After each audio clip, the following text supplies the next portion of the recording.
Welcome friends. तो मैं आज आपको बताने जा रहा हूँ फॉर्मेशन ऑफ डिफरेंशियल इक्वेशन।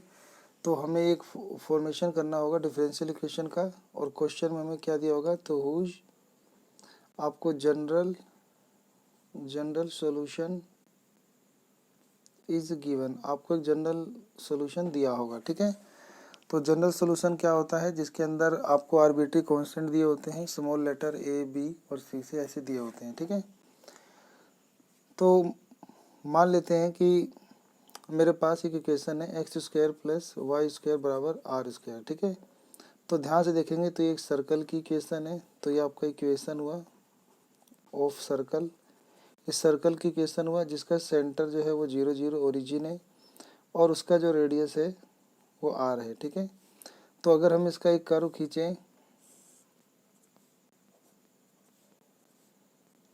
तो अभी आर आपका ये जो फिक्स नहीं है, क्योंकि आर जो है वो एक आर्बिट्रेरी कांस्टेंट है। यानी हम ऐच्छिक, अच्छा रहिए, हम अपनी इच्छा से कुछ भी मान सकते हैं। अगर हम इसको 1 मान लें तो 1 यूनिट लेके सर्कल बनाना होगा, इसको 2 मान लें तो 2 यूनिट लेके बनाना होगा, 3 मान लें तो 3 लेके। ठीक है, तो यानी जब तक ये आपका रेडियस फिक्स नहीं होगा, यानी डिस्टेंस फिक्स नहीं होगा सेंटर से, तब तक ये आपका सर्कल जो है वो फिक्स नहीं होगा। तो इसीलिए इसको बोलते हैं जनरल इक्वेशन। ठीक है, जनरल इक्वेशन बोलते हैं इसे। ठीक है, तो ये आपको जनरल इक्वेशन या जनरल सॉल्यूशन आपको गिवन होगा। तो जनरल इक्वेशन जो है आपको गिवन होगा, इक्वेशन कर लो इसे। तो जनरल इक्वेशन आपको दिया होगा और आपको डिफरेंशियल इक्वेशन बनाना होगा। तो उसके अंदर आपको जो भी जनरल इक्वेशन दिया होगा तो पहले आपको उसके अंदर आर्बिट्री कांस्टेंट को ढूंढना होगा, यानी आर को। यहाँ पे आर जो था वो आर्बिट्री कांस्टेंट था, तो आपको आर्बिट्री कांस्टेंट वो ढूंढना होगा और उसको अब हटाना होगा। तो उसको अगर हम हटा देंगे, यानी इसका हम ऐसे डेरिवेटिव लेंगे और इसका डेरिवेटिव लेकर हम किसी तरह ये कांस्टेंट टर्म को हटा देंगे। अगर ये कांस्टेंट टर्म हट जाता है, यानी आर्बिट्री कांस्टेंट हट जाता है, तो ये आपके हटते ही क्या बन जाएगा, इसका डेरिवेटिव लेने पे बन जाएगा डिफरेंशियल इक्वेशन बन जाएगा। ठीक है, और डिफरेंशियल इक्वेशन क्या होता है हम जानते हैं कि ऐसा पॉलिनोमियल, मतलब जब डेरिवेटिव को हम पॉलिनोमियल की तरह लिख दें, प्लस माइनस गुना और पावर के रूप में लिख दें, एक्सप्रेशन के रूप में, मतलब जिसकी पावर पॉजिटिव हो नॉन नेगेटिव हो, तो उसको रूप में अगर हम लिख पाएँ तो वो डिफरेंशियल इक्वेशन होता है। ठीक है, तो डिफरेंशियल इक्वेशन क्या होता है इसके लिए आपको एक वीडियो में बताया गया है, वहाँ पे जाके इसको ज़रूर रिवाइज कर लें। ठीक है, तो हमने जो डिफरेंशियल इक्वेशन है वो क्यों निकालते हैं, तो समझो आप कि ये जो आपको इक्वेशन दी हुई थी ये आपकी जनरल इक्वेशन है। ठीक है, तो ये आपकी क्या है, जनरल इक्वेशन है। ये जनरल इक्वेशन ऑफ सर्कल है, जो रिप्रेजेंट करता है कि इस सर्कल का सेंटर ओरिजिन है और इसका रेडियस जो है वो फिक्स नहीं है, वो आर्बिट्री कांस्टेंट है, कुछ भी ले सकते हो। तो हमने जब आर की वैल्यू 1 ली तो ये आया, 2 ली, 3 ली, तो ऐसे बहुत सारे को ये बता सकता है। ठीक है, तो अब हम डिफरेंशियल इक्वेशन क्यों चाहते हैं, डिफरेंशियल इक्वेशन इसलिए चाहते हैं, हम ये चाहते थे कि इतने सारे जो सर्कल को रिप्रेजेंट जब ये जनरल इक्वेशन कर रहा है, तो क्या कोई ऐसा इक्वेशन है जिसका डिफरेंस, मतलब इन सभी सर्कल को रिप्रेजेंट करने वाला कोई ऐसा इक्वेशन है जो इन सब सर्कल को रिप्रेजेंट करता हो, तो वो होता है आपका डिफरेंशियल इक्वेशन। ठीक है, तो यानी वह इक्वेशन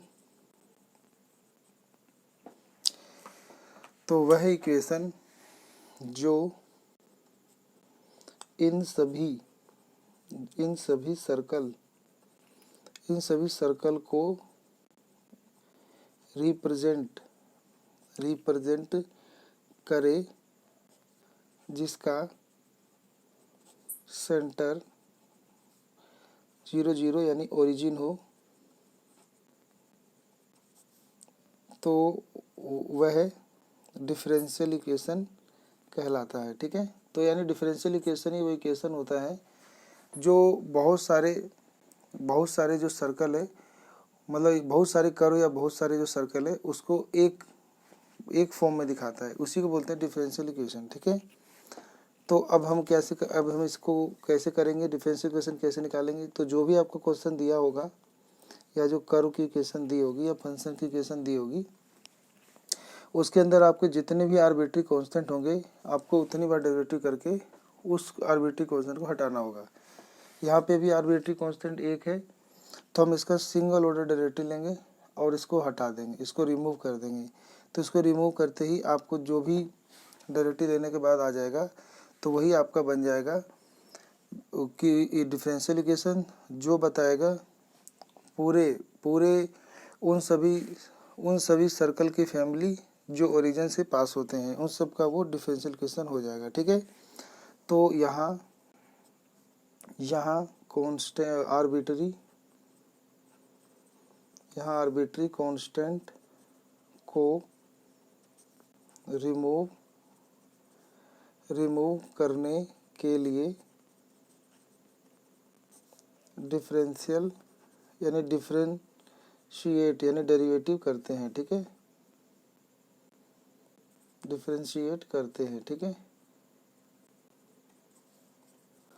तो बस इसका डेरिवेटिव कर दो, differentiation with respect to x. ठीक है, तो 2x और इसका हो जाएगा 2y, चेन रूल से dy y का डेरिवेटिव dy/dx और r स्क्वायर तो कांस्टेंट है, उसका डेरिवेटिव 0। ठीक है, अब देखोगे ध्यान से तो आपके सारे आर्बिट्री कांस्टेंट हट गए हैं। सही है, अब 2 का टेबल कॉमन ले लो तो बचेगा x + y dy/dx = 0 और जो 2 कांस्टेंट है वो डिवाइड में भेज दो तो वो 0 हो जाएगा। तो x + y dy = 0/2, ये तो खत्म हो गया, तो यानी 0 ही आ गया।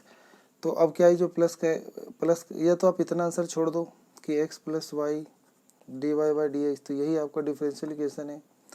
नहीं तो आप x को उधर भेजोगे तो हो जाएगा y dy/dx = -x और ये y मल्टीप्लाई में उससे आप डिवाइड में भेज दो तो -x/y। ठीक है, तो ये आपका जो आंसर आ गया ये वो डिफरेंशियल इक्वेशन है जो रिप्रेजेंट करता है उन सभी फैमिली ऑफ कॉन्सेंट्रिक सर्कल को जिसका जो सेंटर है वो ओरिजिन है। ठीक है, तो यहाँ पर आपको ध्यान देना है कि यहाँ पे आर्बिट्री कांस्टेंट 1 था तो आपने एक बार ही डेरिवेटिव किया है, तो जितने आपके आर्बिट्री कांस्टेंट होंगे उतने ही आपको ऑर्डर ऑफ डेरिवेटिव लेने होंगे। तो नोट, प्रश्न में या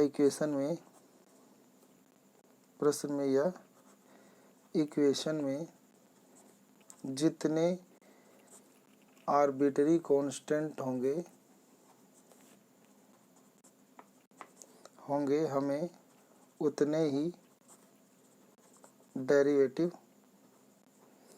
यानी ऑर्डर ऑफ डेरिवेटिव लेने होंगे। ठीक है, या करने होंगे। ठीक है, लेने होंगे या करने होंगे। ठीक है, तो अब मैं क्वेश्चन ले रहा हूँ, कह रहा है कि form a differential equation of the family of the curve. तो आपको ये जो फैमिली ऑफ कर्व दे रखा है इसका आपको डिफरेंशियल इक्वेशन निकालना है और कोमा लगा के लिखा है कि a and c being parameter, यानी a और b जो है वो आर्बिट्री कांस्टेंट है, इनको हम दूसरे नाम पैरामीटर से भी जानते हैं। ठीक है, तो इसके अंदर क्या है, a और c ही आपका आर्बिट्री कांस्टेंट या पैरामीटर है। तो इन्हीं के आपको क्या करना होगा, इन्हीं का आपका मतलब 2 है तो 2 बार आपको डेरिवेटिव करना होगा। ठीक है, और आपको एक डिफरेंशियल इक्वेशन तैयार करना होगा। तो हम बनाते हैं, देखो